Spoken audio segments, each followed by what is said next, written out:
Hello hello hello. हाँ भाई, mark scheme जाके चेक करो क्या क्या लिखा हुआ है। वरा मार्क स्कीम चेक करके बताओ। सर से उसमें H2 के साथ निकल, प्लैटिनम और पैलेडियम लिखा हुआ है। बस एक ही ऑप्शन लिखा हुआ है। एक H2 जी with sir. H2 with platinum palladium.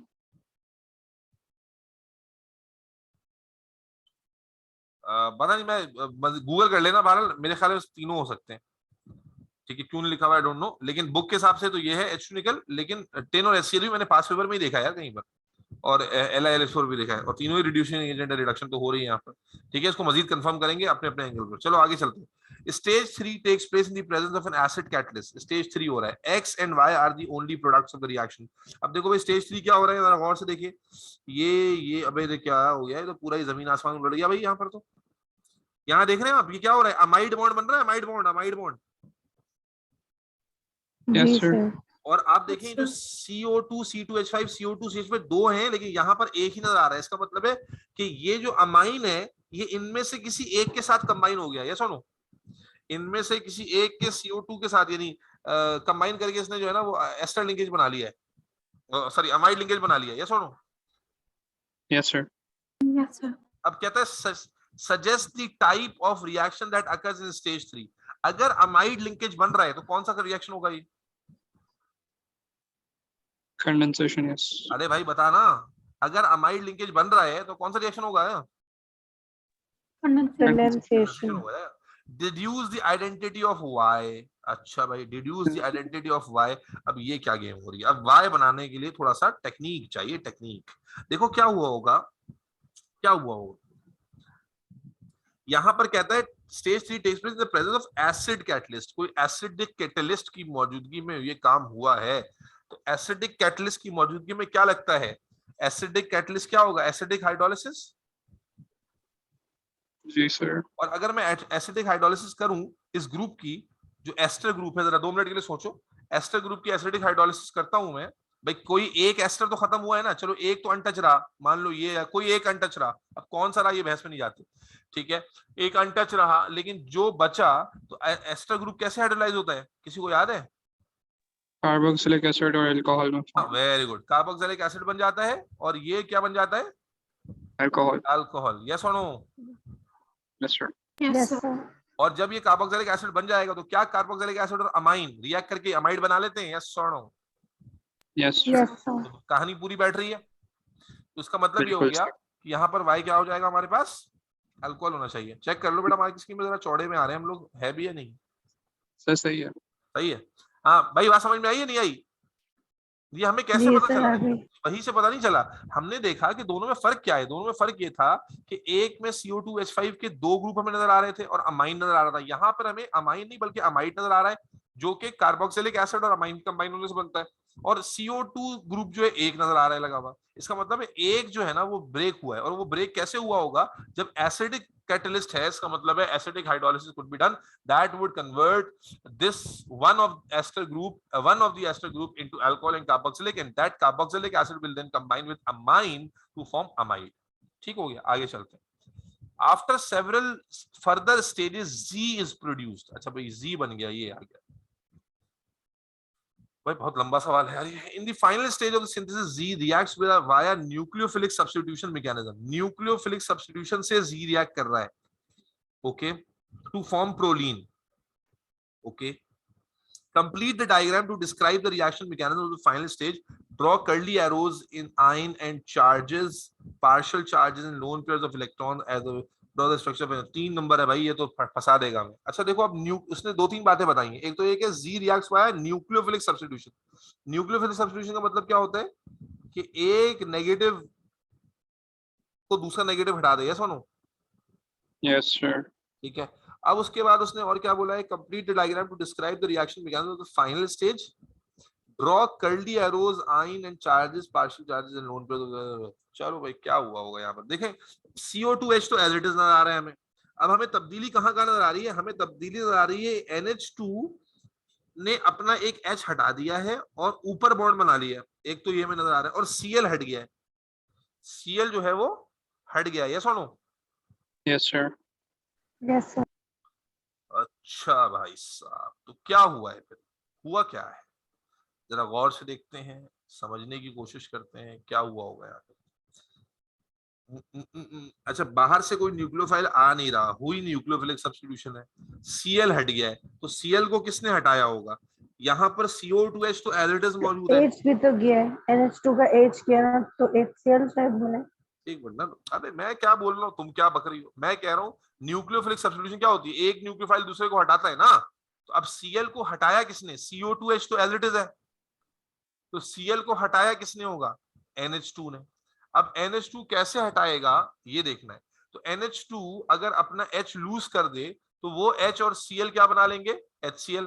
और ये जो NH है, यही बोल रही थी मैं भी। अब तो तुम पहले HCl पे जा रही हो ना भाई। न्यूक्लियोफिलिक सब्स्टिट्यूशन का आइडिया कैसे हो रहा है कि जो वो है हमारा नाइट्रोजन है, that can behave as a nucleophile ना, यस और no? Yes, Yes, sir. sir. That can behave as a nucleophile. अगर वो अपना H लूज कर दे और कंप्लीट नेगेटिव बन जाए, यानी अगर आप जानते हैं कि इमेजिन कीजिए कि ये NH2 था और इसने एक बॉन्ड,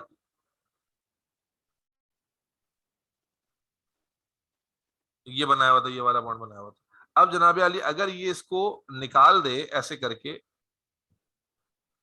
तो ये H पॉजिटिव हो जाएगा और ये कंप्लीट नेगेटिव हो जाएगा, and this will behave as a nucleophile and this can displace chlorine here. और जब ये क्लोरीन को यहां से डिस्प्लेस करेगा, सो रिंग क्लोज हो जाएगी कुछ इस तरह से, यस और नो? Yes, sir. तो अब यहां पर क्या बोला इसने, इसका सर स्ट्रक्चर बीच में इंटरमीडिएट बनाना।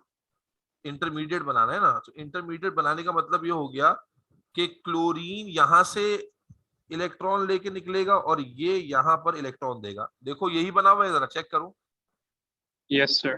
और नाइट्रोजन का लोन पेयर दिखाया हुआ होगा, जी सर। चेक करो भाई, मार्क स्कीम में यही है, सर यही है। बिल्कुल यही है, ये कुछ फर्क भी है? उसने बीच में इंटरमीडिएट बनाया हुआ है जिसमें लाइक एन का बॉन्ड नहीं बना हुआ, सिर्फ वहाँ पॉजिटिव साइन हुआ है कार्बोकेटाइन। कार्बन में पॉजिटिव आया होगा ना। जी सर। क्लोरीन क्लोरीन का एरो, क्लोरीन हट चुका है। Yes sir.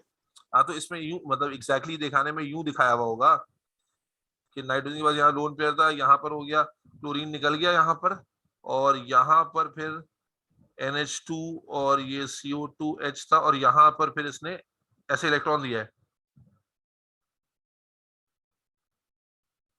हम्म, एग्जैक्टली देखो क्या फर्क आ रहा है इसमें। मेरी स्क्रीन पे लिख के बनाओ। बात रेहा तुम्हें समझ में आई कि हुआ सर क्या है उसमें यहाँ एक पर? Cl भी दिखाया हुआ है, Cl, और उसके ऊपर भी एक कर्ली एरो दिखाया हुआ है। मेरी स्क्रीन पे बनाओ, स्क्रीन पे बनाओ, कोई बना के बताओ। अबे साइड में बना दो ना, यहाँ बनाओ, यहाँ यहाँ यहाँ बनाओ, यहाँ बनाओ। सर सही बनाया हुआ है आप। मैं फिर भी कंफर्म करना चाह रहा हूँ ना, मार्कशीट नहीं है मेरे पास। सर उसने इस तरह के ये बनाया, फिर उसने थर्ड पार्ट में लाइक इंटरमीडिएट दिखाया है जो कि आपने बीच में बनाया है। समझ में आ गया क्या हुआ है यहाँ पर? क्लोरीन इलेक्ट्रॉन लेके निकला है, कार्बन पॉजिटिव हो गया और नाइट्रोजन ने उसको इलेक्ट्रॉन दे दिया अपना, यही हुआ है ना। बाहर से कोई न्यूक्लियोफाइल नहीं आया, ये बात क्लियर है? जी सर। चलो आगे चलो। Identify with an asterisk the chiral centre. हाँ भाई, कायरल सेंटर कहाँ होगा? ये CH2 तो हो नहीं सकता, ये तो हो नहीं सकता, ये CH2 हो नहीं सकता, ये कार्बन नहीं है, ये वाला हो नहीं सकता, तो only possible is, yes, is that clear? Yes sir. Yes और कोई पॉसिबिलिटी हुमैरा क्यों नहीं है? बात क्लियर है हुमैरा? ओके चलो। Okay, part of the structure of gelatin is shown. Okay, identify the number of amino acid. हाँ भाई, नंबर ऑफ अमाइनो एसिड का पता कैसे लगेगा? जहां जहां पर अमाइड लिंकेज है पहले उसको तोड़ दो। अमाइड लिंकेज कहां पर? देखो, पहला ये रहा CO, दूसरा ये रहा, तीसरा ये रहा, चौथा ये रहा, पांचवा ये रहा, छठा ये रहा, सातवां ये रहा, आठवां ये रहा। अब बताइए, 1 2 3 4 5 6 7 8 और 9, 9 अमाइनो एसिड, यस और नो? Yes sir. समझ में आया सबको या नहीं आया? जी सर। आ गया। अच्छा, आगे चलते हैं। अब कहता है at pH 6.5 proline exist in an aqueous solution as zwitterion, draw the structure of zwitterion of proline. हाँ भाई, प्रोलीन क्या था? ये था ना प्रोलीन। ज़्यूटराइन में क्या होता है? कार्बोक्सिलेक जो अपना H लूज कर देता है, यानी Yes, यहाँ sir. ये हट जाएगा, यहाँ नेगेटिव आ जाएगा, इसे गेन ये कर लेगा, ये NH2 पॉजिटिव हो जाएगा। यस और no? Yes sir. Yes, sir. चलो ये हम बता दें, और यही एक्सप्लेनेशन में बता दोगे कि carboxylic group as will lose H to acquire negative charge which is gained by the proton is gained by the nitrogen subsequent nitrogen to gain positive charge. ठीक है, ओवरऑल न्यूट्रल होगा। आगे चलते हैं। The isoelectric point of an amino acid is the pH at which it exists as zwitterion. कहता है isoelectric point क्या होता है? जहां पर वो ज़्यूटराइन के तौर पे एग्जिस्ट करता है। 3 of the amino acid gelatin और प्रोटीन, इनके आइसोइलेक्ट्रिक पॉइंट दिए हैं। 6.5 पर ये आइसोइलेक्ट्रिक है, 6.0 पे आइसोइलेक्ट्रिक है, 3. Okay, a mixture of these amino acids, ये वो आ गया ना, इलेक्ट्रोफोरेसिस किया था हमने। A mixture of these amino acids was analyzed by electrophoresis using a buffer solution at 4.0. Okay, 4.0 पे एनालाइज हो रहा है। 4.0 का मतलब क्या हो गया कि इसके लिए एसिडिक होगा, इसके लिए एसिडिक होगा, और इसके लिए बेसिक हो जाएगा। यस और नो? Yes. अल्कलाइन हो जाएगा। Yes sir. अच्छा, अब हमें पता है क्या होता है जब इसके लिए एसिडिक है, स्पॉट्स बताने ना, इसके लिए एसिडिक हो रहा है तो एसिडिक में कौन बिहेव करता है? That will turn into NH2 positive. Yes और नो? Yes. Yes sir. इस पर का चार्ज आ जाएगा, ये भी इस पर भी क्या आ जाएगा? NH2 positive. और यहाँ जब इसके लिए बेसिक कंडीशन होगी तो ये माइनस माइनस एक्वायर कर लेगा, H लूज हो जाएगा, तो ये -2 का चार्ज बना लेगा। यस और नो? अब माइनस वाला कहाँ Yes, मिलेगा sir. हमें? Towards positive. तो एक स्पॉट यहाँ पर आएगा, किसकी वजह से? ग्लूटामिक एसिड की वजह से। और प्रोलीन और एलिनिन दोनों +1+1 है, तो किस पे डिपेंड करेगा? मास पर। किसका मास कम है? इसका मास मेरे ख्याल कम है। Yes, sir. Alanine Yes. जो है वो आगे तक फ्लो करेगा। यस और no? Yes Yes, sir. sir. Yes sir. और क्लोरीन उससे पीछे होगा। भाई बात समझ में आ रही है हुमैरा? Yes sir. ठीक है, ये चीज आप बता के draw and label 3 spot on diagram to indicate likely position of each. बस ये आपने ड्रॉ कर दिया, काफी। चले आगे आ जाए। ओहो, द वीक एसिड, ये बड़ा, the weak acid ACEs is a compound that can be used to make a buffer solution. Baba okay, ये एक एसिड है, वीक एसिड है। याद है बफर कैसे बनता था? याद करो जरा। Weak acid plus it's conjugate salt. यानी कि अगर एग्जांपल बुक वाली याद करें, थोड़ा रिपीट कर लेते हैं, बड़ा कमाल टॉपिक था ये। तो अगर CH3COH एसिड है तो ये क्या लेंगे हम लोग? CH3CONA लेते थे। यस और no? Yes sir. The anion of sodium salt, अच्छा ये एसिड है, इसका जो एनाइन सॉल्ट है वो ये है, is a strong base. A buffer solution is prepared by the following step. 3.50 gram of ये सॉल्ट ले लिया हमने।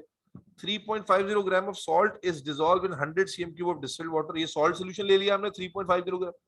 50 अच्छा, सॉल्ट तो हमें चाहिए होता है ना, नहीं चाहिए होता बफर बनाने के लिए? हाँ या ना? Yes, sir. जी sir. Okay, 50 cm³ of 0.2 mole per cm³ dilute hydrochloric acid is added to the solution. अब यहाँ पर बजाय इसके कि वीक एसिड लेते, क्या ले लिया हमने? हाइड्रोक्लोरिक एसिड लिया है। अच्छा, the resulting mixture is transferred to 250 cm³ of volumetric flask and the solution made up to the mark. This salt react with acid in 1:1 stoichiometry. The pKa of acid is this. Calculate the pH of buffer. तो बड़ा लंबा सवाल है भाई, 4 number का सवाल है। अच्छा भाई जल्दी से बताओ, पहले पीएच निकालने का, रिवर्स में चलते हैं। पीएच निकालने का फॉर्मूला क्या होता है?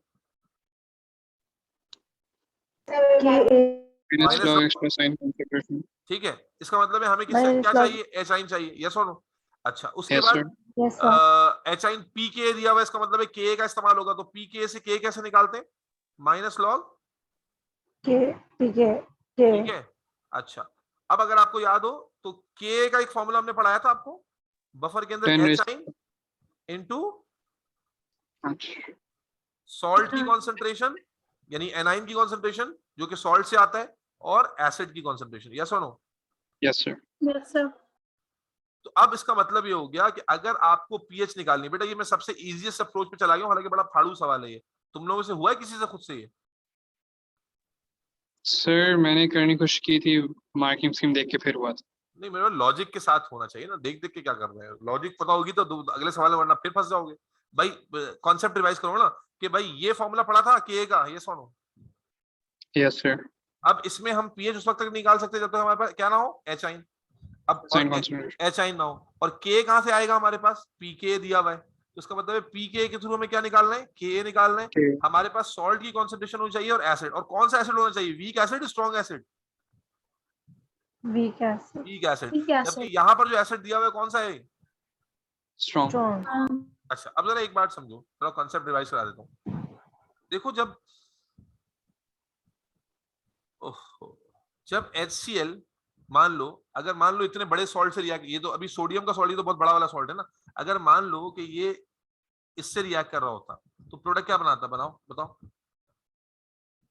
ये और ये मिल जाते NaCl बनाता और CH3COH बनाता, यस और नो? Yes sir. यहां पर मैं क्या दिखाना चाह रहा हूं, दिखाना ही चाह रहा हूं कि जब सॉल्ट से स्ट्रॉन्ग एसिड रिएक्ट कर रहा है तो क्या उसके प्रोडक्ट में वीक एसिड आ रहा है? Yes sir. जी सर। और क्या 1:1 के रेशियो में आ रहा है? जी सर। Yes sir. बहुत इंपॉर्टेंट बात है बेटा, ये घंटा नहीं समझ सकते तुम इतने कॉम्प्लेक्स एसिड के साथ। देखो तुम्हें सॉल्ट की कॉन्सेंट्रेशन चाहिए, तो सॉल्ट के बारे में तो तुम्हें डेटा दिया हुआ है, सॉल्ट के बारे में तो थोड़ा कुछ बताया है उसने। एसिड तुम्हें चाहिए वीक, जबकि उसने जो डेटा दिया है वो स्ट्रॉन्ग एसिड का दिया है। तो स्ट्रॉन्ग एसिड से पहले तो रिलेशन बना लो कि इसने कहा है सॉल्ट और एसिड रिएक्ट कर रहे हैं 1:1, सॉल्ट और एसिड रिएक्ट कर रहे हैं 1:1, और जब सॉल्ट और एसिड रिएक्ट करते हैं, सॉल्ट और स्ट्रॉन्ग एसिड, तो इसके प्रोडक्ट में वीक एसिड बनता है, यस और नो? जी सर। ये बात समझ में आती है? Yes sir.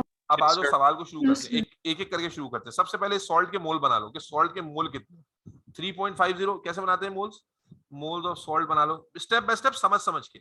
Moles of salt बना लो 3.50 अपॉन MR दिया हुआ था ना इसका, ये रहा 204.1, करो इसको डिवाइड 0.0171।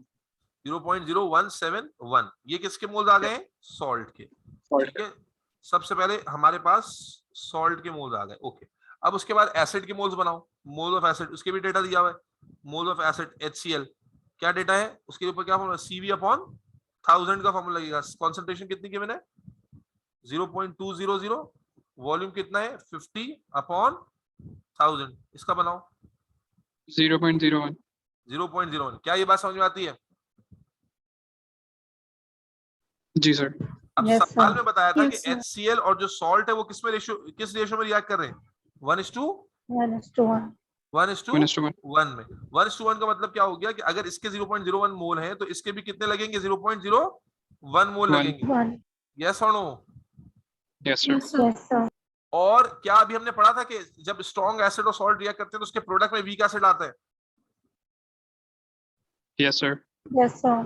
उसके प्रोडक्ट में वीक एसिड आता है। तो 0.01 मोल से वीक एसिड के, यानी कि जो हमारे पास एसिस है, एसिस की बात हुई है ना यहाँ पर, एसिस के कितने मोल बन जाएंगे, 0.01. ये बात समझ में आई, लिंक करने आई नहीं आई? Yes sir. ये बात सबको लिंक करना आई नहीं आई? जी सर। अच्छा अब बफर कब बनता है, अब वीक एसिड आ गया प्रोडक्ट में, जब रिएक्शन हुआ सॉल्ट और एसिड का, स्ट्रॉन्ग एसिड का, तो वीक एसिड आ गया, ये वीक एसिड आ गया हमारे पास। तो अब वीक एसिड से अकेले बफर बन जाता है या वीक एसिड के साथ सॉल्ट भी चाहिए होता है? सॉल्ट की Salt जरूरत भी होती चाहिए होता है। अब सॉल्ट ने तो रिएक्ट कर लिया, लेकिन क्या सारे सॉल्ट ने रिएक्ट किया, नहीं। सॉल्ट के मोल्स कितने थे नहीं। टोटल, 0.017 मोल। 0.01. रिएक्ट कितने किया, 0.01. तो मोल्स ऑफ सॉल्ट जो बफर में होंगे, बात समझ में आ रही है, मोल्स ऑफ सॉल्ट जो बफर में होंगे वो कैसे निकालेंगे, 0.0171 माइनस 0.01, कितना आ जाएगा, 7.1 into 10⁻³ -3। माइनस। कुछ आया समझ में नहीं आया? इसका मतलब है अब बफर तैयार हुआ, अब सर बफर तैयार हुआ। 7.1। क्या कह रहे हो, 0.1 आ रहा है, 7.1 into 10⁻³ 7.1 इंटू 10 की पावर -3। हाँ भाई कुछ समझ में आया नहीं आया? ये आ गए हमारे पास बचे हुए सॉल्ट के मोल्स, और ये हमारे पास आ गया वीक एसिड की मोल, और इन्हीं दोनों से बनता है बफर, यस और नो? Yes sir. भाई लॉजिक कुछ पढ़ ली पड़ी या नहीं पड़ी यहाँ तक की? जी सर। अब जब मोल आ गए तो इसको कॉन्सेंट्रेशन में कन्वर्ट कर सकते हैं, क्योंकि हमें क्या चाहिए, एचाइन चाहिए था, सॉल्ट की कॉन्सेंट्रेशन चाहिए, एसिड की कॉन्सेंट्रेशन चाहिए। बोलो भाई यस सर। कैसे करेंगे कॉन्सेंट्रेशन में कन्वर्ट, हमारे पास वॉल्यूम दिया हुआ है ना 250 cm3। जी सर। बेटा बात समझ में आ रही है? यहां पर हमारे पास मोल्स हैं, यहां पर हमारे पास मोल्स हैं, वॉल्यूम भी मौजूद है, तो कॉन्सेंट्रेशन बन जाएगी, कॉन्सेंट्रेशन ऑफ एसिड क्या आ जाएगी बोलो, कॉन्सेंट्रेशन ऑफ एसिड क्या आ जाएगी, फॉर्मूला बताओ। Sir moles over volume. भाई पार्टिसिपेट कर लो, वही बोले जा रहा है भाई। N moles equal to CV upon 1000 होता है ना, तो यहाँ क्या हो जाएगा, जी moles sir. Into 1000 upon V. Volume. तो 0.01 इंटू 1000 अपॉन वी कितना ले लेंगे, 250। 250। कितना आ जाएगा, 0.04। 0.04 इसकी कॉन्सेंट्रेशन। इसी तरह कॉन्सेंट्रेशन ऑफ सॉल्ट निकालो। कॉन्सेंट्रेशन सॉल्ट में कौन से मोल्स रखेंगे, 7.1 वाले रखेंगे, टोटल वाले रखेंगे, 7.1। 7.1। एक्सपोनेंशियल -3। लॉजिक समझ में आ रही है सबको, डिवाइड बाय 250। हाँ करो। 0.0284 मोल पर डीएम क्यूब। अब हमारे पास क्या क्या आ गया देखो, हमने पहले ही टारगेट सेट कर लिया था, अब हमारे पास ये भी आ गया, ये भी आ गया, ये सुनो। Yes sir. अब क्या चाहिए हमें, के कैसे निकालेंगे, पीके से। एंटी लॉग करो, एंटी लॉग करो पीके का। पीके की वैल्यू कितनी गिवन थी, 6.88। एंटी लॉग ऑफ 6.88 कर लो। एंटी लॉग आता है लेना कैलकुलेटर में, भाई लेना आता है या नहीं आता, अबे बोल ही नहीं रहे, अबे आता है नहीं आता, अरे बोलो भाई, एंटी लॉग लेना आता है कैलकुलेटर में, आता है। तो करके जल्दी से बताओ क्या आ रहा है। Sir 2.1 into 10⁻⁻7। 2.1 10 के पावर माइनस, ये तुमने -6.88 का लिया है प्लस 6.88 का लिया है, सर मैंने 10⁻⁻pK किया। हाँ सही है ना, वही बात हो गई ना। जी सर। तो ये आ गया, के आ गया।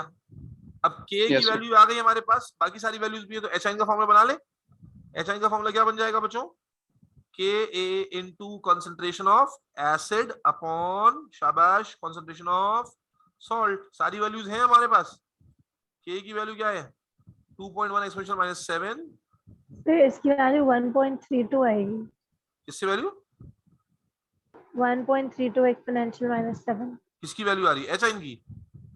के ए की। ये तो बोल रहा है 2.1 आ रही है,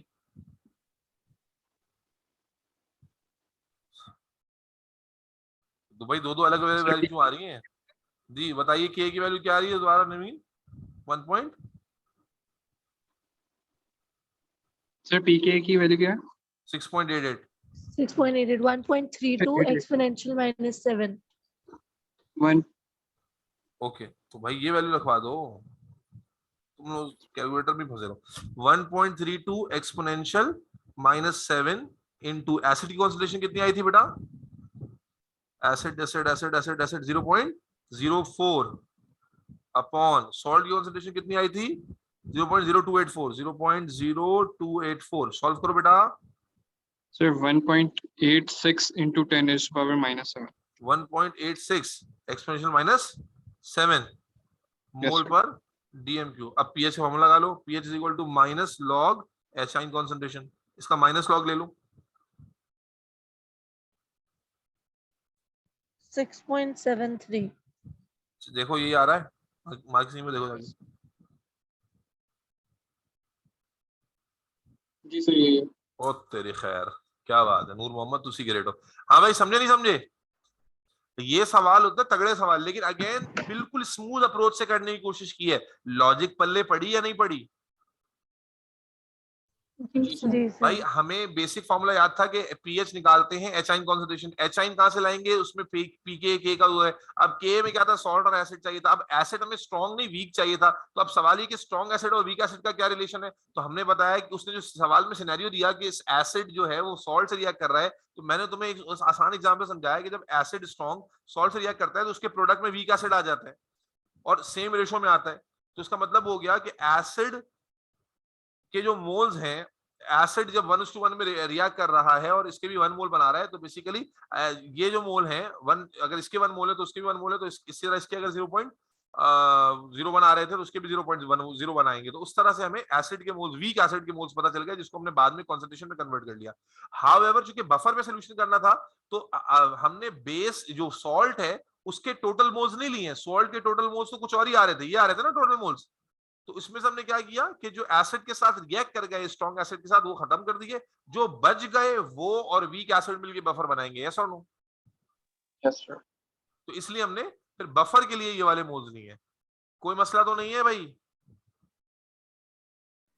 नो सर। No sir. भाई ये हो गया 100 आउट ऑफ 100 का पेपर। अल्हम्दुलिल्लाह, ये हो गई डिस्टिंक्शन वाला। सर वो तो तभी होगी ना अगर एएसपी अच्छा जाता। मेरा तो अच्छा किया था ना इसलिए हो गई। अच्छा ये बताओ, अब मुझे बताओ कि तुम लोगों ने अभी जब मेरे कहने के बाद इसको सॉल्व करना शुरू किया था तो उसमें कौन कौन से पार्ट डिफिकल्ट लगे थे, ये बताओ मुझे। सर ये एक आइसोमर वाला और एक ये लास्ट ईयर वाला। आइसोमर वाला जी। नरमीन तुम्हें कहाँ मसला हो रहा था? तो ये आखिरी वाले में, क्योंकि जो न्यूमेरिकल्स है ना उसमें से ज्यादा मसला हो रहा है। अच्छा ठीक है, और इसके अलावा बाकी सारा स्मूथ हो रहा था? सर मैंने इस वाले पेपर में मार्किंग की भी थोड़ी हेल्प ली थी, वरना सर 2021 का जो जून का पेपर है उसमें काफी क्वेरीज है। 2021 जून का पेपर। चलो आज आज शाम में इंशाल्लाह, शाम नहीं सॉरी रात में, रात में इंशाल्लाह 2020 रात में भी नहीं बल्कि अगर क्वेरीज, अच्छा तो मुझे पहले बता दो 20 बल्कि मैं होमवर्क डिसाइड कर लेता हूँ ताकि फिर सिर्फ क्वेरीज कर लें। ठीक है, तो तुम कौन सा पेपर बोल रही हो? 2021 जून पेपर 4-2। ओके मई जून 2021। भाई सारे होमवर्क ले लो ताकि सारे बच्चे वो पेपर कर लें। 2021 4-2 ठीक है, एक ये हो गया। और बताओ।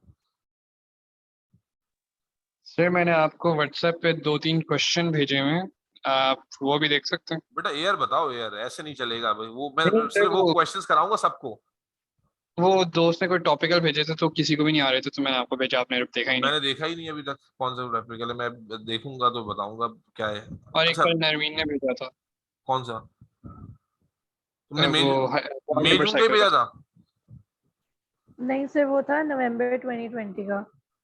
चलो नवंबर 20। अच्छा मैं वैसे बता दूं, तुम लोगों ने मेक श्योर करना है कि 2015 से लेकर 21-22 यानी जो लेटेस्ट पेपर अवेलेबल है ये सारे कर लो। अगर तुमने वाकई ढंग से किए होंगे ना ये paper, this is more than enough to चीर फाड़ द पेपर। अगर आप वाकई इसको कर रहे हैं समझ कर और आपको वाकई समझ में आ रहा है कि क्या आंसर क्यों आ रहा है, तो this is more than enough practice. अगर ये पेपर हो जाए तो फिर पागल नहीं बनो बल्कि जाकर सिलेबस पक्का करो, कंडीशंस पक्की करो।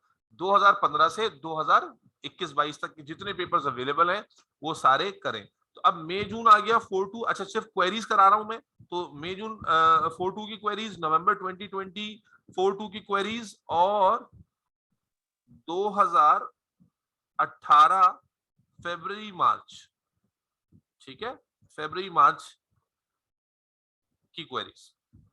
ठीक है, ये 3 पेपर जो हैं वो शाम तक निपटा के रखें, देख कर रखें इंशाल्लाह ताला।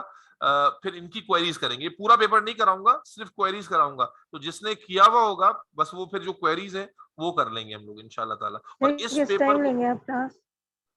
यार क्लास